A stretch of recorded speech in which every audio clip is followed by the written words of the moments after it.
자, 베드로후서 3장 1절에서 7절을 봉독해 주시기 바랍니다. 사랑하는 자들아, 내가 이제 이 둘째 편지를 너희에게 쓰노니 이 두 편지로 너희의 진실한 마음을 일깨워 생각나게 하여 곧 거룩한 선지자들이 예언한 말씀과 주되신 구주께서 너희의 사도들로 말미암아 명하신 것을 기억하게 하려 하노라. 먼저 이것을 알지니 말세에 조롱하는 자들이 와서 자기의 정욕을 따라 행하며 조롱하여 이르되 주께서 강림하신다는 약속이 어디 있느냐. 조상들이 잔후로부터 만물이 처음 창조될 때와 같이 그냥 있다 하니 이는 하늘이 옛적부터 있는 것과 땅이 물에서 나와 물로 성립된 것도 하나님의 말씀으로 된 것을 그들이 일부러 잊으려 함이로다. 이로 말미암아 그때 세상은 물이 넘침으로 멸망하였으되 이제 하늘과 땅은 그 동일한 말씀으로 불사르기 위하여 보호하신 바 되어 경건하지 아니한 사람들의 심판과 멸망의 날까지 보존하여 두신 것이니라. 아멘. 자, 오늘은 전파해야 할 비전입니다. 전파해야 될 비전.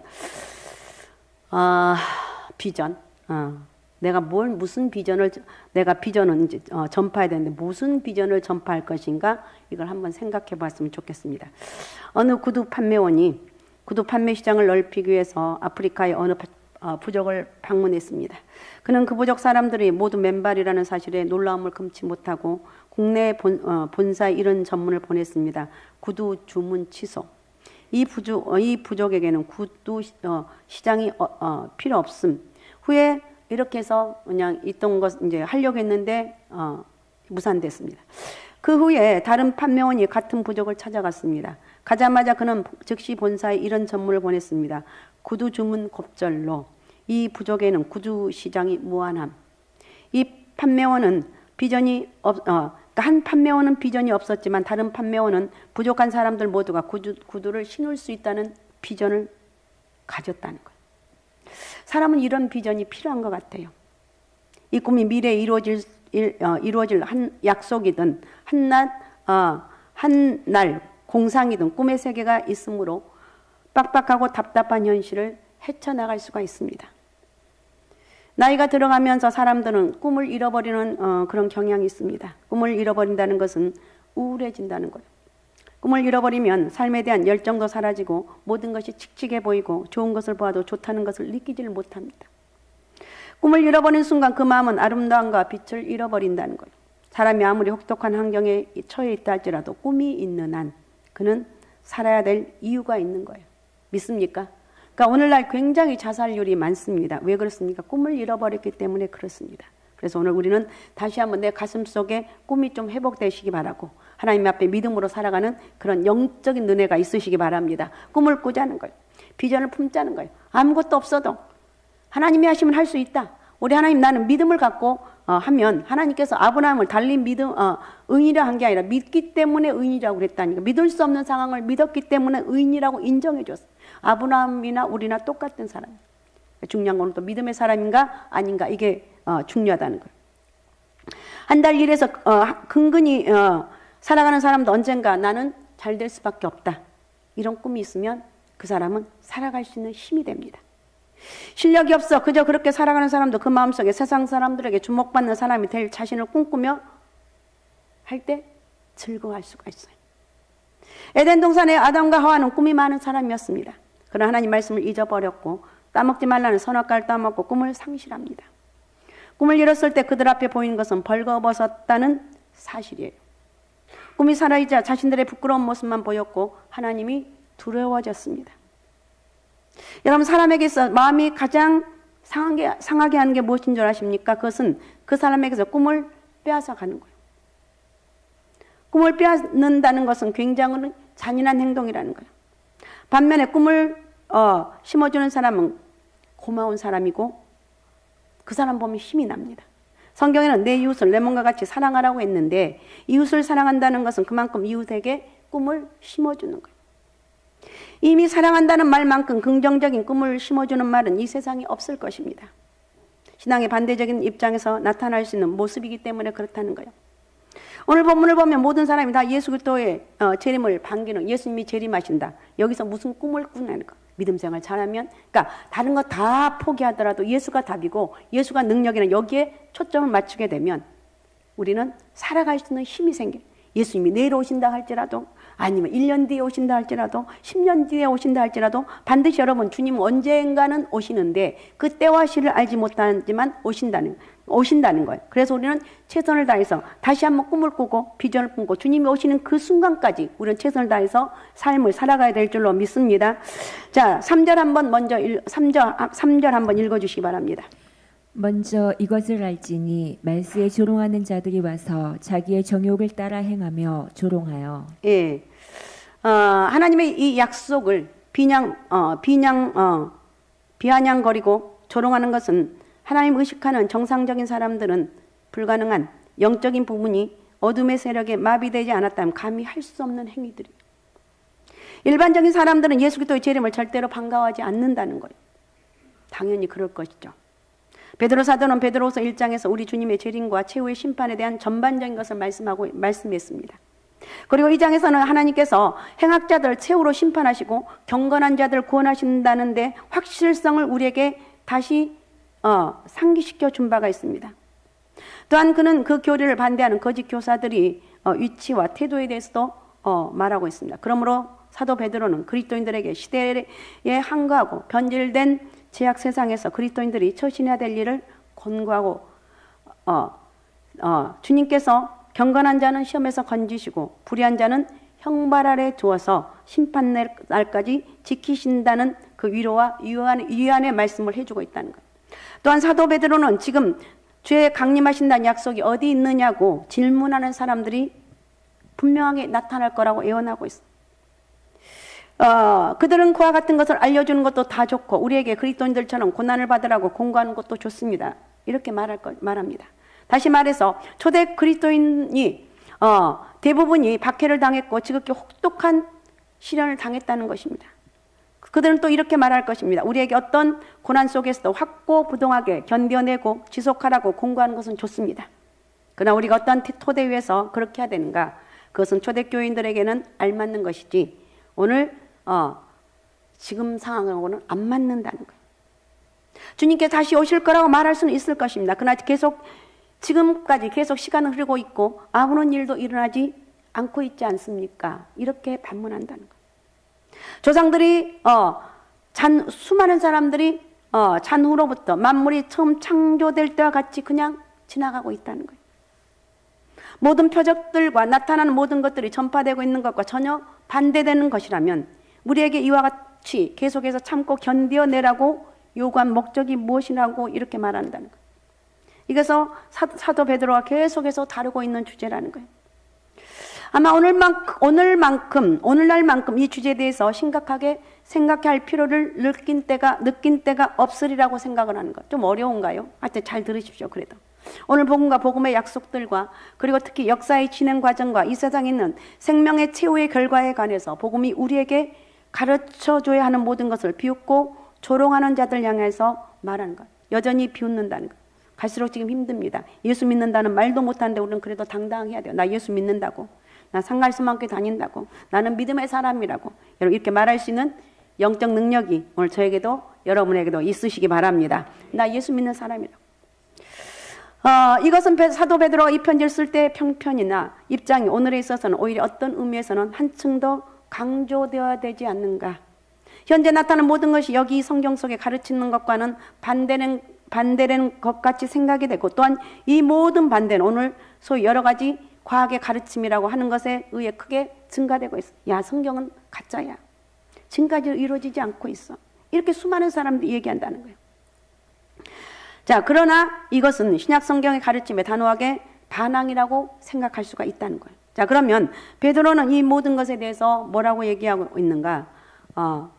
결론적으로 믿음의 문제인과 동시에 성경의 가르침을 받아들이는 데 대한 문제라는 것. 성경을 받아들이는 것에 대해서 그 말씀을 믿느냐 믿지 않느냐에 따라서 말세가 있느냐 말세가 없느냐 이걸 생각할 수가 있다는 거예요.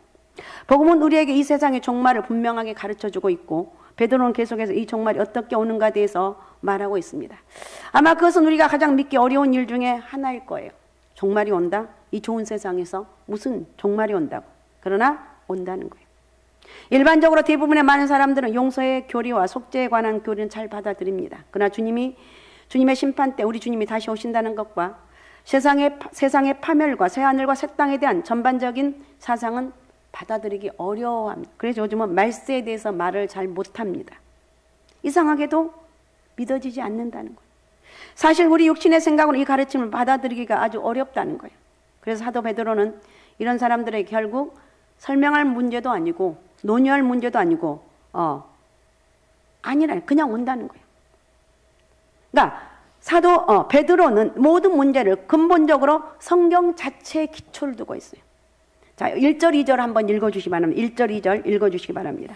사랑하는 자들아 내가 이제 이 둘째 편지를 너희에게 쓰노니 이 두 편지로 너희의 진실한 마음을 일깨워 생각나게 하여 곧 거룩한 선지자들이 예언한 말씀과 주 되신 구주께서 너희의 사도들로 말미암아 명하신 것을 기억하게 하려 하노라. 예, 거룩한 선지자들이 예언한 말씀과 주 되신 구주께서 너희의 사도들로 말미암아 명하신 것을 기억하라. 제발 기억하라는 거예요. 주님이 다시 재림하신다고 말씀하고 있는데 기억하라는 거예요. 3장 오늘 본문 3절을 새 번역에 의하면 여러분이 먼저 알아야 될 것은 이것입니다. 마지막 날에 마지막 날. 여기 마지막 날이란 말이 있는데 여러분께 성경을 읽다 보면 마지막이란 말을 많이 발견합니다. 신약 216장 가운데 318번이 주님이 다시 오심에 대해서 언급하고 있고 오늘 아침 다시 다가오는 그날 다가오는 그날 마지막 날 하나님의 날 주의 날에 대해서 생각하는 가운데 하나님의 날은 반드시 온다는 것. 이 믿음이 오늘 우리 가운데 있어야 될 줄로 믿습니다. 예수 그리스도는 다시 오신다. 믿습니까? 예수 그리스도는 마지막 때 다시 오시면 새하늘과 새 땅으로 바뀌어지고 이 세상 모든 것들은 다 없어진다는 것. 그리고 예수님께서 공중에서 초림 때 그렇게 초라한 모습이 아니라 공중에서 나팔을 불면서 다시 재림하신다는 것. 우리가 말씀드려야 할 것은 뭐냐? 주의 날이 우리는 언제인지 아무도 몰라요. 나 분명히 그 날이 다가오고 있다는 거예요. 성경은 이 날을 마지막 날이라고 말하고 있습니다. 할렐루야.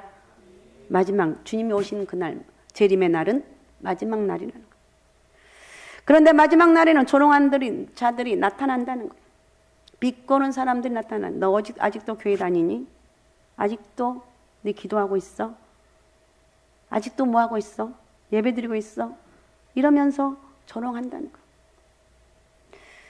오늘 우리는 그런 사람들을 많이 봅니다. 야, 하나님은 죽었다. 우리는 하나님을 만나지 못했다. 저 우주를 여행해 봐도 천사를 만나지 못했다. 이렇게 해요. 예수님의 심판에 대해서도 조롱하는 자들은 말합니다. 그들은 예수님에 대해서 웃어넘깁니다. 왜 그런 줄 아십니까? 자, 3절을 다시 한번 읽어주시면 해요. 3절. 먼저 이것을 알지니 말세에 조롱하는 자들이 와서 자기의 정욕을 따라 행하며 조롱하여. 예, 그들은 자기의 정욕을 쫓아 행하기 때문이라는 거예요. 그들은 예수님께서 다시 오시는 것을 원하지 않아요. 그들은 주님이 오셔서 그들의 생활을 간섭하는 것도 싫어해요. 그들은 더러운 생활을 좋아합니다. 그들이 범하는 죄를 사랑합니다. 그래서 그들은 하나님의 심판의 개념을 받아들일 수가 없어요. 여러분, 하나님은 사랑의 하나님이십니다. 믿습니까? 하나님은 사랑의 하나님이십니다. 우리가 알기는 하나님의 자비의 하나님이시고 사랑의 하나님이시고 또한 하나님은 분노의 하나님이라고 가르쳐 줍니다. 하나님의 분노는 여러분이 저와 같은 감정적인 분노가 아니에요. 이 분노는 악에 대한 하나님의 분노예요. 악에 대한. 예수님께서 한 번은 예루살렘 성전에 가셨다가 성전 안에서 비둘기 팔고 돈 바꾸는 것을 보시고 분노해서 모두 뒤집어 엎으신 사실을 우리는 알고 있습니다. 또는 마태복음 23장에서 예수님께서 바리새인들 향해서 책망합니다. 그들의 외식함을 꾸짖어요. 하나님 이같이 하실 수 하나님 이같이 하실 수 없다면 이것은 아니라는 거예요. 하나님 이같이 하실 수 없다면 조롱하는 사람들이 말이 맞다는 거예요. 자, 그리고 마지막 날에는 5절에서 7절 한번 읽어주시기 바랍니다. 이는 하늘이 옛적부터 있는 것과 땅이 물에서 나와 물로 성립된 것도 하나님의 말씀으로 된 것을 그들이 일부러 잊으려 함이로다. 이로 말미암아 그때의 세상은 물이 넘침으로 멸망하였으되 이제 하늘과 땅은 그 동일한 말씀으로 불사르기 위하여 보호하신 바 되어 경건하지 아니한 사람들의 심판과 멸망의 날까지 보존하여 두신 것이니라. 예. 마지막 날은 하늘이 옛적부터 있는 것과 땅이 물에서 나와 물로 성립된 것도 하나님 말씀으로 된 것을 그들이 일부러 잊으려 한다는 거예요. 세상은 물이 넘침으로 그러니까 노아 시대 때 물이 넘침으로 멸망하였는데 이제 하늘과 땅은 그 동일한 말씀으로 불사르기 위해서 보호하신 바 되어 경건하지 아니한 사람들의 심판과 멸망의 날까지 보존하여 두신 것이라. 그러니까 불로 심판하시는데 마지막 날까지 심판과 멸망의 날까지 보존한다는 거예요. 그러나 우리가 한 가지 잊지 말 것은 뭐냐? 주께는 하루가 천년 같고 천년이 하루 같다는 거예요. 왜 주님이 오시지 않는가? 왜 주님이 오시지 않는가? 그런데 주님은 볼 때는 하루가 천년 같고 천년이 하루 같다는 거예요. 믿습니까? 우리가 생각할 때 천년, 어떻게, 그런데 하나님 볼 때는 하루라는 거예요. 주님의 약속은 어떤 사람이 더디다고 생각하는 것과 같이 더딘 것이 아니라 도리어 우리를 위해서 오래 참으신다는, 오래. 구원받게, 한 사람이라도 구원받는 게 하나님이 오래 참으신 목적이라는 거예요. 아무도 멸망하지 않고 모든 사람이 회개하는 데 이르기를 바라신다는 거예요. 그러나 여러분 이것을 우리는 기억해야 되는 거예요. 주의 날이 도적같이 온다는 거예요. 이제 예수님은 안 오실 거야. 이러는데 어느 순간에 도적같이 온다는 거예요. 그날에 하늘이 요란한 소리를 내면서 사라지고 땅 가운데 있는 모든 일들이 드러난다는 거예요. 여기서 사도 베드로는 창세기에서 요한계시록까지 다가오는 심판의 그날을 가리키고 있음을 우리에게 보여주고 있어요. 이 세상이 언젠가는 하나님 앞에, 하나님의 심판대 앞에 서지 않으면 안 돼. 심판대 앞에 선다는 거예요. 우리 개인이 하나님의 심판대 앞에 설 수밖에 없어요. 여러 역사가들은 지금 우리가 세상 끝에 서 있다고 강조하고 있어요. 세상 종말이다, 끝이다, 이런 말을 많이 들어보죠. 그래서 이 세계 인류 가운데 얼마나 많은 사람이 비관주의에 사로잡혀 있는지 모릅니다. 그들은 내일 죽을는지 알 수 없으니 먹고 마시고 마음껏 즐기자고 합니다. 욕망, 탐욕, 미움, 시기와 질투, 그 밖에 전쟁을 도말케 하는 모든 일들이 일어나고 있습니다. 그러나 이것을 해결할 신통한 대답이 없습니다. 예수님께서 말씀하신 대로 인자가 올 때는 노아의 날과 같다고 말하고 있습니다. 노아 홍수 전과 같다는 말이에요. 마지막 날에는 홍수 직전의 형편이 역사 속에 반복되겠다고 하였습니다. 그러면 노아의 때 무슨 일이 났습니까? 창세기 4장, 5장, 6장에 보면 다니엘 12장 4절에도 보면 그때 많은 사람이 빨리 왕래한다고 말했어요. 우리가 사는 이 시대만 하더라도 처음에는 뭐 걸어 다녔고 말을 타고 다녔고 자동차로 다녔고 지금 비행기로 다녔고 더 빨라졌어요. 얼마나 놀라운 지식의 발달인지 모릅니다. 그때는 또한 옛날엔 기술의 시대였습니다. 창세기 4장 22절에 보면 신라가 두말 가인을 낳았으니 그는 동철로 각양 날카로운 기계를 만드는 자였다고 그랬습니다. 노아의 때 벌써 동과 철이 발명되어 세상을 변화시켰습니다. 그것은 하나의 기술 혁명이었습니다. 여러분 오늘 우리가 사는 이 시대의 기술은 어떠한가를 우리가 한번 보면 노아 때는 어떤 시대는 오락의 때라고 이렇게 말할 수가 있어요. 먹고 마시고 춤추고 즐길 수 있는 방법들 다 즐겼어요.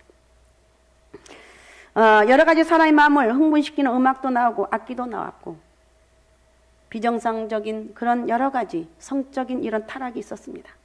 노아 시대 때는 예배당 그러니까 우리가 교회 밖에만 나가면 엄청난 그런 제약들이 우리를 많은 사람들 자극을 합니다. 그때 홍수가 임했어요. 우리 역사 속에 이와 같은 일이 다시 일어날 때 심판이 다시 온다는 것입니다. 그리고 그때 큰 도시들이 일어났는데 창세기 4장 17절에 보면 가인이 도시를 건설했다고 그랬어요. 그의 아들의 이름으로 그 도시의 이름을 붙였다고 그랬어요. 이것이 성경에 나오는 처음의 도시예요. 하나님께 사람을 창조하시고 도시 가운데 살게 하시지 아니하고 동산에 살게 하셨습니다. 에덴 동산에서. 도시는 시골에서 찾을 수 없는 위험한 일이 얼마나 많은지 모릅니다. 도덕적으로 영적으로 여러분이 시골에서 상상하지도 못한 만나보지 못한 여러 가지 시험을 도시에서 당하게 된다는 거예요. 세계적인 현상 가운데 하나가 도시화가 됐다 이렇게 말할 수가 있습니다. 사람들이 도시로 모여듭니다. 노아 때 사람들이 도시로 이사해서 큰 도시를 이루었습니다. 그때는 먹고 마시고 이것이 굉장히 발달해서 먹고 마시고. 그때 사람들은 물질적인 것에만 관심이 컸습니다. 그들은 하나님에 대해서, 영적인 것에 대해서는 별로 없었어요. 별로 생각이 없었어요. 그들은 그저 배나 채우고 자기의 욕심을 만족시키고 호기심이 있는 것이나 보면 그것으로 끝나고 말씀은 진리는 생각지도 아니었어요. 이것이 바로 노아 때 일어났던 징조입니다. 또 한 가지 세계적인 현상 가운데 하나가 무슨 하나냐? 반항이에요. 반항. 곳곳에서 반항과 무법 상태가 일어나고 있습니다. 국민은 모든 권위에 대해서 반항을 합니다. 이것은 어느 한 나라의 개인의 문제가 아니라 세계적인 문제예요. 학생이 선생님에게 반항합니다. 자녀가 부모에게 반항합니다. 청년이 어른들 향해서 반항합니다. 사람이 사는 곳이면 어디서나 반항이 있어요. 오늘날 그저 반항을 합니다. 무법이 행행합니다. 예수님 말씀대로 그날이 다가오는 또 하나의 징조라는 거예요. 그래서 유다서 11절에 보면 가인의 길에 행하는 자들이라고, 가인처럼 행하는 자들이라고 이렇게 말하고 있어요. 가인은 노아 이전에 산 사람 가운데 하나입니다. 그의 반항과 무법은 노아의 날 홍수를 가져오게 했습니다. 여러분, 가인은 무신론자가 아닙니다. 그의 동생 아벨만큼 하나님을 믿었습니다. 그러나 가인을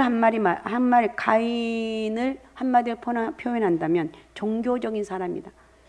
노아 때 사람들도 종교적이었어. 그들은 잘못된 관념으로 하나님을 섬겼습니다.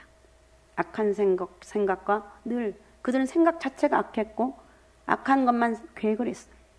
이때 하나님께서는 하나님 믿고 하나님과 동행한 사람 노아에게 말씀합니다. 모든 혈육 있는 자의 강포가 땅에 가득함으로 그 끝날이 내 앞에 이르렀으니 내가 그들을 땀과 함께 멸하겠다.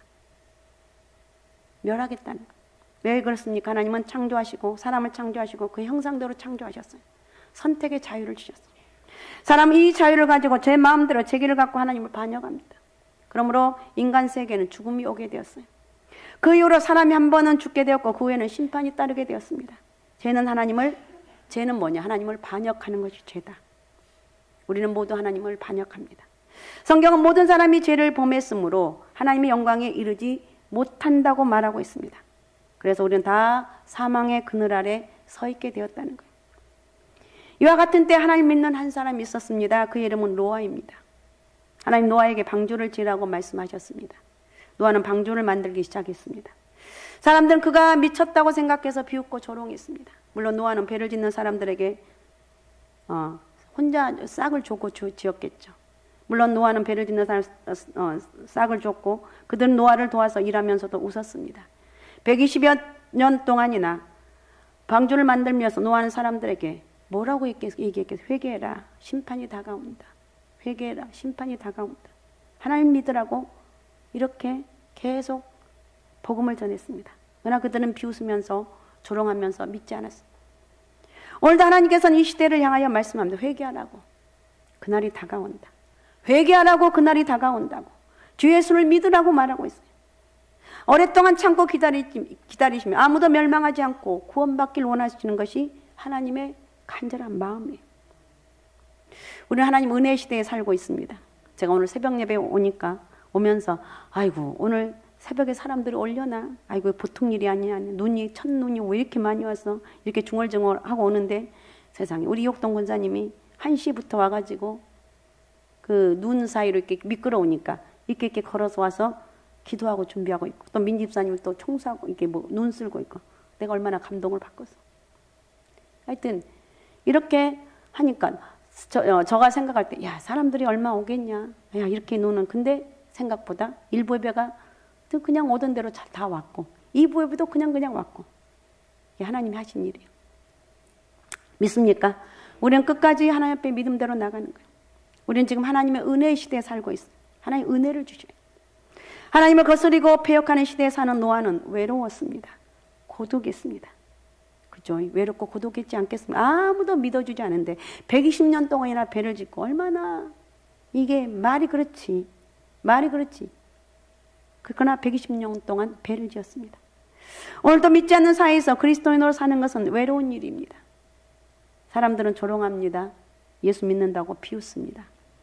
그러나 노아는 굳건히 그의 신앙을 지켰습니다. 홍수로 세상을 멸망하시겠다는 하나님의 선언에 논쟁하지도 않았어요. 그냥 믿었어요. 하나님 말씀은 생각하면 안 돼요. 그냥 믿어야 돼요. 믿습니까? 하나님 말씀은 그냥 믿는 거. 하나님 말씀하셨으니까 그냥 믿는 거. 논쟁하면 안 돼요. 과학적인 근거를 대라고 하지도 않아요. 대라고 하지도 않았습니다. 그저 순종해서 방주를 준비합니다. 어쨌든 노아는 이렇게 해서 결국은 방주를 지었고 노아의 가족들은 심판에서 구원을 받았다는 거예요. 우리는 성경 여러 곳곳에서 마지막에 대해서 나옵니다. 그 시간 그것을 다 읽을 수는 없을 것입니다. 그러나 반드시 우리가 알 것은 주님은 다시 재림하신다. 믿습니까? 주님은 다시 오신다는 거예요. 베들레헴에 오실 때처럼 어린애로 오시지 않고 만왕의 왕으로 만유의 주로 오신다는 거예요. 심판의 주로 오신다는 거예요. 그리고 10절에 보면 주님은 도적같이 오신다고 말하고 있어요. 아마 10절, 여러분 성경책으로 한번 10절. 자, 우리 한번 10절 한번 읽어보겠습니다. 성경책으로 10절 같이 읽겠습니다. 읽습니다. 시작. 그러나 주의 날이 도적같이 오리니 그날에는 하늘이 큰 소리로 떠나가고 물질이 뜨거운 불에 풀어지고 땅과 그 중에 있는 모든 일이 드러나리로다. 아멘. 주의 날이 어떻게 임한다고요? 도적같이 오신다는 거예요. 주님이 재림하시는데 도적같이 오시는 거예요. 예고 없이 오신다는 거예요. 그래서 다시 데살로니가전서 4장에 보면 그때는 예수 안에서 자던 자들도 하나님이 함께 데리고 오신다고 말합니다. 먼저 사랑하는 이들을 만나 자리를 함께 우리가 만난다는 거. 그리고 그날에는 두 사람이 들에 있다가 한 사람은 데려감을 당하고 한 사람은 남아 있다고. 또 두 여인이 맷돌을 갈다가 하나는 데려가고 한 사람은 버려둔다고 말하고 있습니다. 그래서 항상 준비하고 깨어 있으라. 항상 준비하고 깨어 있으라. 그냥 주님이 언제 오실지 손가락 꼽지 말고 그냥 말씀 무조건 무식할 정도로 미련할 정도로 믿고 주님 반드시 재림하신다. 언제 오시는데? 그건 몰라. 왜 모르는데? 성경에 보니까 그날과 그 시는 아무도 모른다고 그랬어. 예수님이 뭐 몇 월 며칠 날 2026년 2월 달 3월 달에 오시는 건 다 가짜 이단이라. 성경은 아무도 모른다. 하나님만 아신다는 거예요. 그래서 우리가 할 일은 뭐냐? 항상 준비하고 깨어 있으라는 거예요.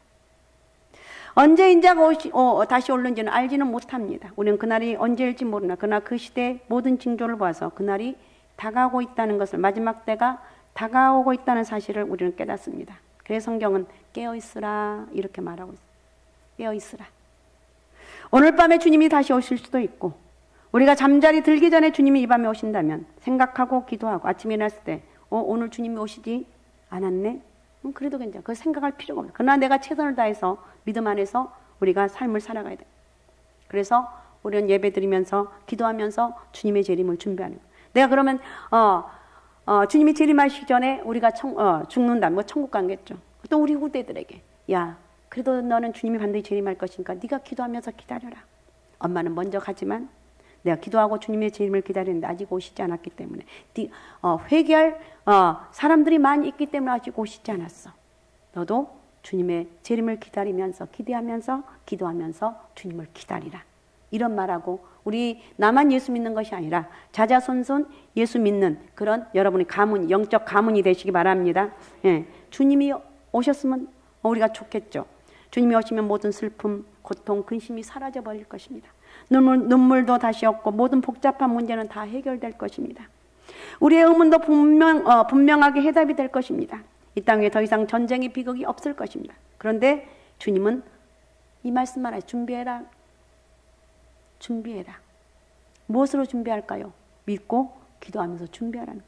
어떻게 준비하는 것? 주님이 반드시 다시 오신다고 준비하라는 것. 믿습니까? 그러니까 오늘 밤에 주님이 오실지라도 맞을 준비가 되어 있어야 되는 거예요. 그런데 하나님 만나기를 준비하라고 성경은 말씀하고 있습니다. 그럼 어떻게 준비해야 되는가? 내가 먼저 죄인을 깨닫고, 그러니까 구체적으로 내가 먼저 죄인임을 깨닫고 내 죄를 회개하고 믿음으로 예수 그리스도를 내 마음속에 구주로 영접하면서 주님 언제든지 오셔도 제가 기다리고 있습니다. 기도하면서 준비하고 있습니다. 이렇게 여러분 기도하며 준비할 때 우리 주님이 반드시 오신다는 것. 믿습니까?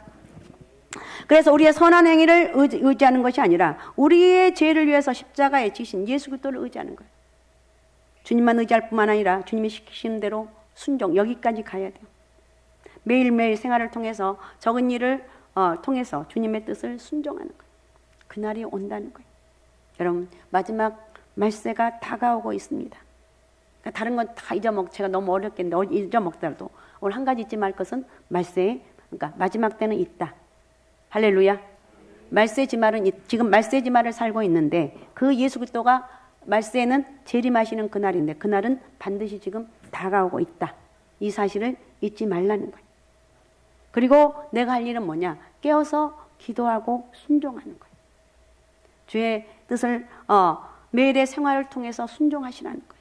열심히 순종하며 열심히 최선을 다해서 일할 때 마태복음 24장 46절에 보면 주인이 올 때 종이 이렇게 하는 것을 보면 복이 있으리라고 이렇게 말하고 있습니다.